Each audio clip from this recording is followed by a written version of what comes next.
अस्सलाम वालेकुम वरहमतुल्लाह। आज की ये मेरी वीडियो मेडिकल स्टूडेंट्स और डॉक्टर्स के लिए है जो नेफ्रोटिक सिंड्रोम और नेफ्रीटिक में हमेशा कंफ्यूज होते हैं और कौन कौन सी बीमारियां नेफ्रोटिक कौन सी नेफ्रीटिक कराती हैं। इनके एससीक्यूज इनके एमसीक्यूज इस वीडियो देखने के बाद इंशाल्लाह ताला आपको अज़बर याद हो जाएंगे। ग्लोमेरुलर डिजीजेस हैं। ग्लोमेरुलस की डिजीजेस आमतौर पे दो तरह की होती हैं, या तो वो नेफ्रोटिक सिंड्रोम होता है या फिर वो नेफ्रीटिक सिंड्रोम होता है। ठीक है जी। तो इसमें जो है आमतौर पे हम कंफ्यूज होते हैं। जो नेफ्रोटिक होता है, पहला पॉइंट, इसमें ग्रेटर देन 3.5 ग्राम एल्ब्यूमिन रिलीज हो रही होती है, एल्ब्यूमिनूरिया होगा। जब एल्ब्यूमिन बॉडी से निकलेगी तो टोटल बॉडी एल्ब्यूमिन क्या हो जाएगी अली भाई? रिड्यूस। टोटल एल्ब्यूमिन रिड्यूस हो जाएगी, तो 4 तक होती है वो कम हो जाएगी। इसके अलावा जब एल्ब्यूमिन निकलती है, ऑंकोटिक प्रेशर कम होता है तो क्या होता है बेटे? एडिमा होता है। और जो है वो फैट के साथ भी कुछ बाइंड होती हैं तो वो निकल गई, अब सिर्फ पीछे फैट बचती है जिसकी वजह से इंक्रीज लिपिड्स हो जाते हैं, जिसको डिसलिपिडीमिया भी कहते हैं। और नेफ्रीटिक का मैंने एक आसान फार्मूला बनाया हुआ है, OAHH। ठीक है बेटा, बस जब ये आपको याद होगा, कभी भी आपको ये एक जो मैंने एक रेक्टेंगुलर शेप बनाई है इसी पे आपने याद रखना है। O से ओलिगोयूरिया, पेशाब आना कम हो जाएगा। A से एजोटीमिया, यानी आपकी क्रेट जो है वो ऐसा ऐसा बढ़ना शुरू हो जाएगी। H से हीमाचूरिया, अगर यूरिन कंप्लीट करवाने में ब्लड आ रहा होगा। और H से हाइपरटेंशन, उसका ब्लड प्रेशर रेज होगा। अगर कुछ भी ना मिले तो हाइपरटेंशन पे भी हम डिफाइन कर लेते हैं।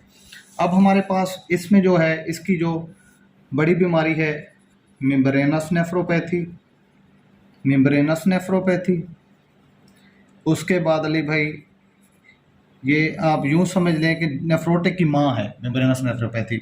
और इधर जो बड़ी बीमारी है इनकी, वो जो इनकी माँ है नेफ्रीटिक की, वो कौन सी है बेटा? IgA nephropathy. और इसमें इसके अलावा जो है वो MPGN है, जिसको मैं मपगन कहता हूँ याद करवाने के लिए। ठीक है बेटा, मपगन। लेकिन ये मपगन इधर भी आ जाती है, यानी ये क्या करती है बेटा? ओवरलैप करती है। ठीक है बेटे। अब इसी तरह जो SLE है वो भी बाज़ औक़ात दोनों तरह के फीचर्स दे रही होती है। ठीक है। और जो पोस्ट स्ट्रेप्टोकोकल ग्लोमेरुलोनेफ्राइटिस है, पसजन, उसमें भी दोनों तरह के फीचर्स आमतौर पे आ रहे होते हैं। तो एक चीज़ ये आपको याद रखनी चाहिए कि ये तीन चीज़ें जो है ओवरलैप भी करती हैं। इनका MCQ ज़रा सा कन्फ्यूजिंग होता है, लेकिन ये मैं आगे तफसील में बताऊँगा। दोबारा वापस आ जाते हैं इसकी मेम्ब्रेनस नेफ्रोपैथी और इसकी IgA नेफ्रोपैथी। इसके बाद इसकी MPGN, मेम्ब्रेनोप्रोलिफरेटिव ग्लोमेरुलोनेफ्राइटिस। उसके बाद फोकल सेगमेंटल ग्लोमेरुलोस्क्लेरोसिस। उसके बाद मिनिमल चेंज डिजीज़। उसके बाद शुगर जो डायबिटीज़ टाइप 2 है, डायबिटीज़ मिलाइटस। उसके बाद 1 भी हो सकती है। उसके बाद बेटा आपकी है अमेलाइडोसिस। उसके बाद है क्रायोग्लोबिनीमिया। ये भी बेटा इधर भी बाज़ों का ज़्यादातर वास्कुलाइटिस है ना, वास्कुलाइटिस इधर होती हैं, क्रायोग्लोबिनीमिया। अच्छा अली भाई, अब ये है कि IgA नेफ्रोपैथी के बाद इनकी जो मशहूर है वो पोस्ट स्ट्रेप्टोकोकल ग्लोमेरुलोनेफ्राइटिस है। ठीक है बेटे। इसके अलावा जितनी भी वास्कुलाइटिस हैं, वास्कुलाइटिस बेटे हमारे पास ये मशहूर वास्कुलाइटिस आ गई हमारे पास। MPA, उसके बाद GPA और EGPA बेटा, EGPA। उसके अलावा गुड पास्चर सिंड्रोम। बेटा ये MPA का मतलब है कि माइक्रोस्कोपिक पोलियंजाइटिस, और GPA का मतलब है ग्रैनुलोमेटोसिस विद पोलियंजाइटिस, और EGPA का मतलब है इयोसिनोफिलिक ग्रैनुलोमेटोसिस विद पोलियंजाइटिस, और GP का मतलब है गुड पास्चर सिंड्रोम। अगर GPA को आम जबान में देखा गया ग्रैनुलोमेटोसिस विद पोलियंजाइटिस, इसको हम वेगनर कहते हैं, और जो EGP है इसको हम चर्ग-स्ट्रास कहते हैं। ठीक है बेटा, चर्ग-स्ट्रास। और गुड पास्चर का आपको पता है। तो ये हमारी हो गई। इसके अलावा जो है वो क्रायोग्लोबिनीमिया हो गई। इसके अलावा जो है वो पोलियार्ट्राइटिस नोडोसा भी जो है वो वास्कुलाइटिस है, वो भी इसी साइड के ऊपर आ जाती है। तो ये हमारे नेफ्रोटिक और नेफ्रीटिक हो गए। अब मैं आपको तफसील से बताऊंगा कि किस तरह MCQ पिक करना है। अब मैं ब्लू पेंसिल उठा रहा हूँ। ये बेटा मेम्ब्रेनस नेफ्रोपैथी है। इसका बस याद रखनी है दो चीज़ें, या तो ये किसी हेपेटाइटिस B, C के साथ होगा इसका MCQ, या इसका एमसीक्यू होगा सॉलिड ऑर्गन ट्यूमर के साथ, कोई भी ट्यूमर दिया हुआ होगा सॉलिड ऑर्गन ट्यूमर, या फिर इसका दिया होगा जो हमारी जो आरए की ड्रग्स थी, पेंसिलामीन है और गोल्ड है, इनके साथ अगर वही नेफ्रोटिक के फीचर प्रोटीनूरिया आ रहा हो तो ये प्राइमरी भी होती है सेकेंडरी भी होती है, प्राइमरी इडियोपैथिक होती है, सेकेंडरी की यही काजेज है। बाकी मपगन है बेटा, मपगन का मैंने एक फार्मूला बनाया था कि सीसी मपगन का ट्रक रास्ते से हट गया, ये ऐसे ही याद होता है भाईजान, वरना हर रोज़ आपको भूल जाएंगे। सीसी मपगन का ट्रक रास्ते से हट गया मतलब क्या है भाईजान, एक तो इसमें C3 नेफ्रीटिक फैक्टर होता है, ठीक है अली भाई, C3 नेफ्रीटिक फैक्टर। दूसरा इसको मेजेंजियो कैपिलरी भी कहते हैं, मेजेंजियो कैपिलरी दूसरा सी हो गया आपको। और मपगन का ट्रक क्या मुराद है, इससे मुराद है बेटा tram track appearance, tram track appearance. रास्ते से हट गया क्या मतलब है कि इसके जो डिपॉजिट्स हैं वो सब एंडोथीलियल हैं, ठीक है बेटा। इसमें से अब जो भी ऑब्जेक्टिव आएगी इंशाल्लाह ताला आप पिक कर लोगे। उसके बाद FSGS है भाई, फोकल सेगमेंटल ग्लोमेरुलोसक्लेरोसिस। इसका मतलब है कि हम एक फार्मूला मैंने बनाया है HIV का फोकल पर्सन, अब HIV और हीरोइन का फोकल पर्सन, ठीक है। अब जहाँ पे भी हीरोइन बिकती है वहाँ उसका एक बेचने वाला फोकल पर्सन होता है और ज़्यादातर ये नशे ही काम करते हैं। तो हीरोइन और HIV के साथ जब भी होगी डिजीज़ फोकल सेगमेंटल ग्लोमेरुलोसक्लेरोसिस होगी, और क्योंकि हीरोइन बेचने वाले अमीर हो जाते हैं इसलिए मोटापे वो मोटे लोग होते हैं, इसलिए मार्बिड ओबेसिटी हो जब तो उसमें भी MCQ अगर आए तो भी फोकल सेगमेंटल ग्लोमेरुलोसक्लेरोसिस होगा।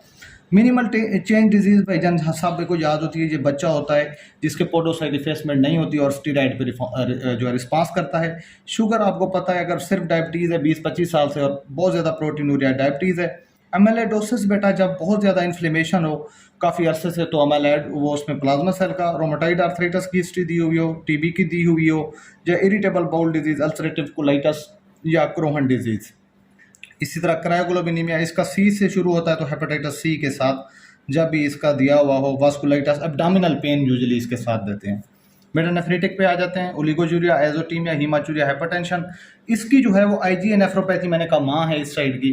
तो इधर बेटा होता ये है कि डेज में वो देगा हिस्ट्री के 3 डेज 2 डेज पहले गला ख़राब हुआ, गला ख़राब होने के बाद फ्रैंक हीमाचूरिया, मैं रेड कलर से ब्लड के कतरे बना रहा हूँ, ब्लड के कतरे बना रहा हूँ, ये फ्लैंक हीमाचूरिया शुरू हो गया, यानी बहुत ज़्यादा ब्लड आना शुरू हो गया, तो ये IgA नेफ्रोपैथी है। तो इसको पकड़ना तो बहुत आसान है। इसके साथ जो है वो पसजन है, पोस्ट स्ट्रेप्टोकोकल ग्लोमेरुलोनेफ्राइटिस। पसजन को कैसे डायग्नोज करना है, ये टर्मिनोलॉजी ऐसे नहीं है, मैं आसानी के लिए सिर्फ ऐसे कर रहा हूँ। तो पसजन को डायग्नोज करने के लिए ये है कि वीक्स पहले इन्फेक्शन हुआ होगा गले का, जिसको हम कहते हैं स्ट्रेप्टोकोकस। तो इसमें ASO टाइटर बढ़ा हुआ होता है, एंटी स्ट्रेप्टोलाइशन O टाइटर, लेकिन इसमें वीक्स देगा। उसके बाद उधर फ्रैंक हीमाचूरिया था, इधर ब्लड भी कोका कलर होगा, थोड़ा सा ब्लैकिश रंग होगा।